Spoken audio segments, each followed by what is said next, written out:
¿Qué es el arte griego?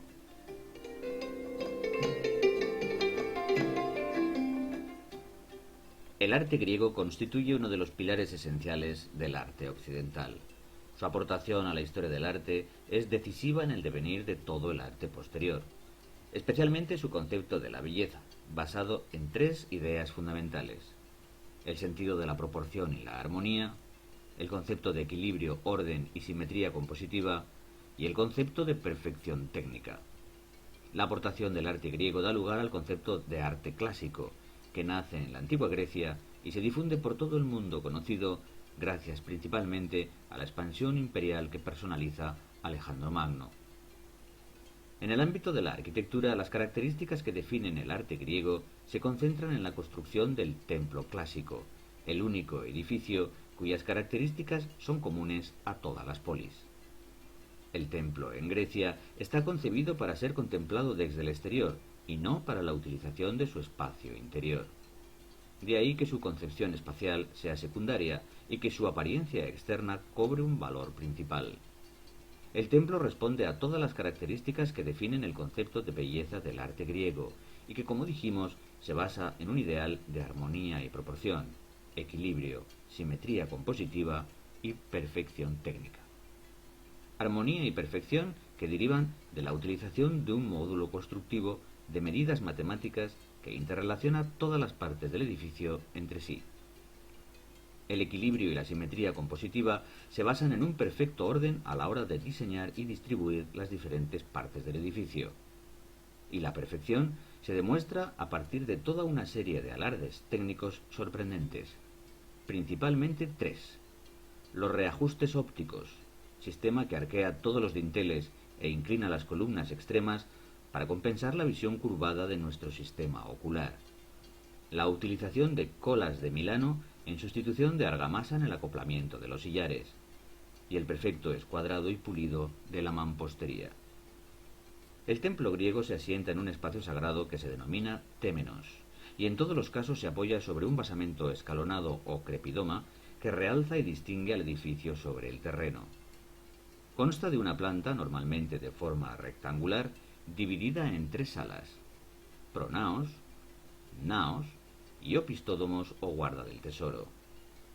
Los templos clásicos pueden clasificarse según dos criterios: su forma en planta, que permite diferenciar los templos inantis de los próstilos, anfipróstilos o perípteros, según cómo se distribuyan sus columnas a lo largo de su perímetro; y el número de columnas de la fachada, lo que distingue los templos dístilos de los tetrástilos, octástilos, hexástilos, etc.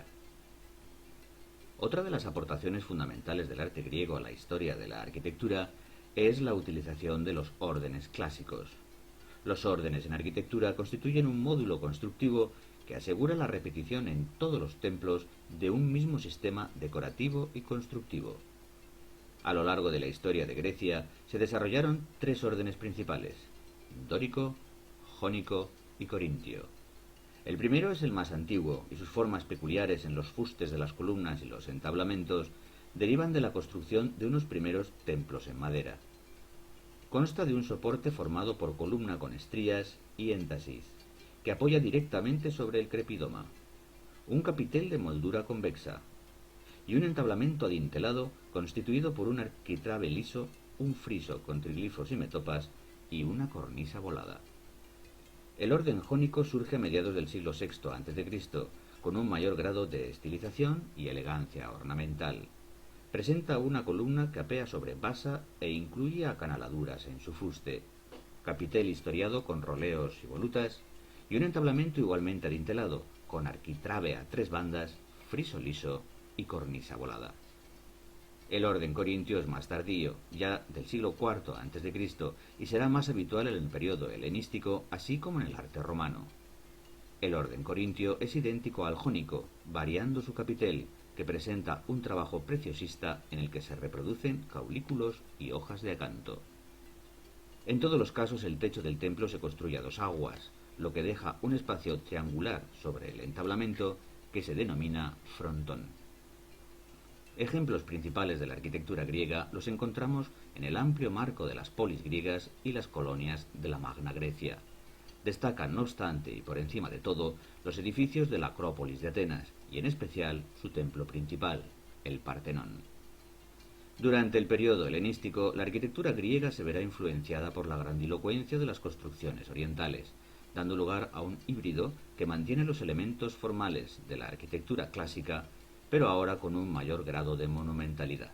Así ocurre con edificios tan característicos como el mausoleo de Halicarnaso, el altar de Zeus en Pérgamo o el teatro de Epidauro. En cuanto a la escultura, alcanza en Grecia una extraordinaria importancia.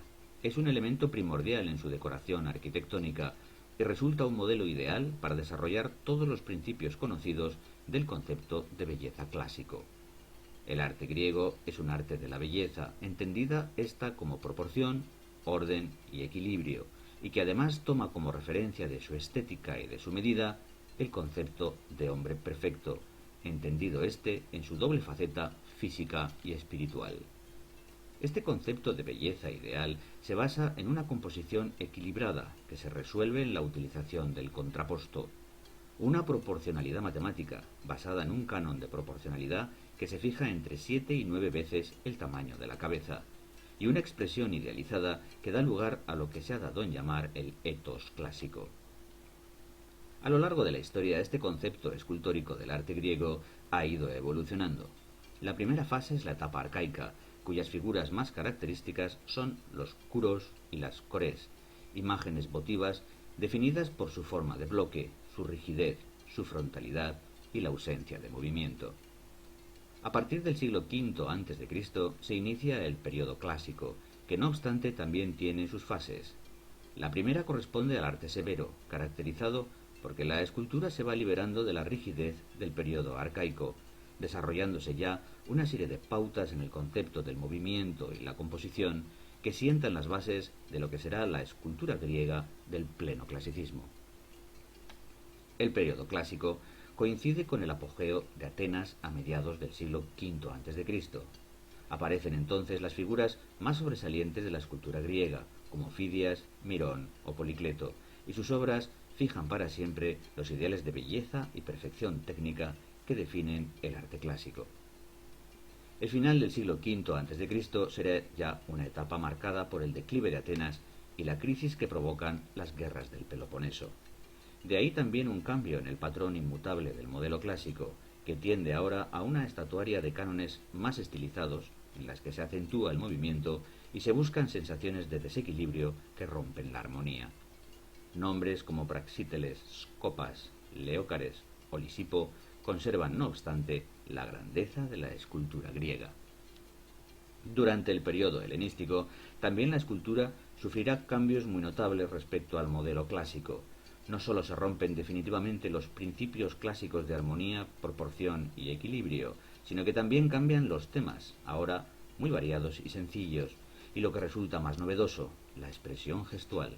Se abandona por fin el idealismo tan característico de la escultura griega y se suple ahora por una postura más exagerada y gesticulante.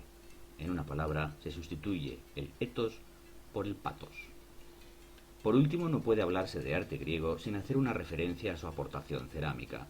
Su calidad y belleza son equivalentes a las de las otras artes estudiadas, además de ser las manifestaciones artísticas conservadas más antiguas del arte griego. Las primeras obras de cerámica son las denominadas del período geométrico, correspondiente a la etapa de los siglos oscuros, siglos XI al IX a.C., del que carecemos de información en las demás artes. Su difusión coincide con la expansión de la Hélade y se caracteriza por su decoración geométrica, principalmente de grecas. Más adelante, a partir del siglo VIII a.C., se desarrolla una nueva tipología cerámica, la denominada de figuras negras, en las que se advierte una mayor utilización de elementos decorativos y sobre todo la aparición de la figura humana, silueteada en negro sobre fondos ocres. En el siglo VI a.C. se produce una última etapa en el desarrollo de la cerámica, la denominada de figuras rojas, cuya técnica es la inversa a la anterior, ya que sobre el fondo negro destacan las figuras coloreadas en el tono rojizo del barro. También adquiere una mayor delicadeza en los detalles y más complejidad en la distribución y composición de figuras y motivos.